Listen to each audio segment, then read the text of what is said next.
En el video de hoy vamos a conversar sobre la capacidad de obrar. En el video anterior vimos que era la capacidad jurídica, esa capacidad de tener derechos, ser titular de derechos, obligaciones, etc. La capacidad de obrar, siguiendo ese argumento, es igualmente tener esa capacidad de ejercer los derechos y las obligaciones, pero ya va a depender de las circunstancias personales de cada persona.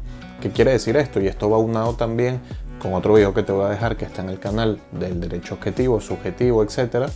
Y recordemos en ese video, todas las personas o todo lo que está escrito es el derecho objetivo y esa subjetividad es lo que nos va a permitir exigir esos derechos. Pues la capacidad de obrar tiene que ver con esa misma capacidad jurídica, es decir, la capacidad que yo tengo para exigir o hacer cumplir un derecho, pero ¿qué nos dice la capacidad de obrar? Que no necesariamente tengo que ejercerlo, porque va a depender de mis circunstancias personales. Uno, porque tenga la capacidad de poder hacerlo, y dos, porque a lo mejor no necesito que ese derecho se aplique. Todos tenemos derecho a la tutela judicial efectiva, por ejemplo, pero yo no ejerzo ese derecho porque no me veo en la circunstancia de aplicarlo.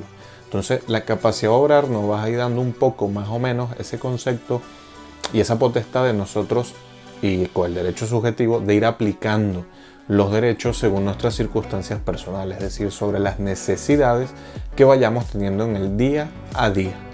Y te hago la siguiente pregunta: ¿puede una persona perder su capacidad de obrar? Sí, perfectamente lo puede hacer, porque te puedes ver a lo mejor inmiscuido en una curatela o en una tutela, una persona que tiene una discapacidad, por ejemplo, reconocida, etc. Puede ser que ciertamente tenga capacidad jurídica, pero no capacidad de obrar.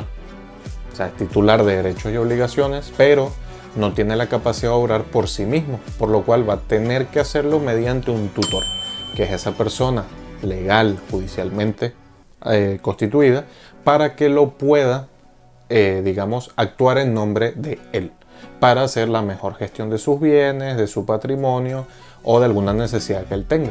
Entonces, lo que es la capacidad de obrar se puede ver disminuida o se puede ver sosegada, porque va a depender de que tengas un tutor para poder ejercerlo.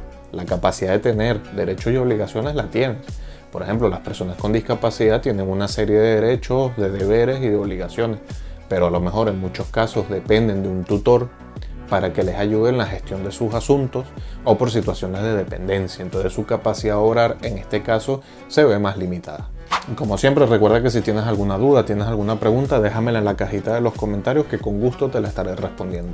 Y te recuerdo que tienes una lista con todos los términos que estoy explicando, que están en mi libro, que te lo dejo en la descripción por si lo quieres conseguir o lo quieres ver. Y tienes una lista de términos que voy a ir sacando y publicando para que puedas hacerle seguimiento a todas estas palabras que a lo mejor, indiferentemente de lo que estés estudiando, pueden llegar en algún momento a complicarse, pues te lo voy a estar haciendo y lo iré subiendo en el canal. Así que te agradecería que le dieras me gusta, suscríbete, compártelo y ya nos vemos en el siguiente término.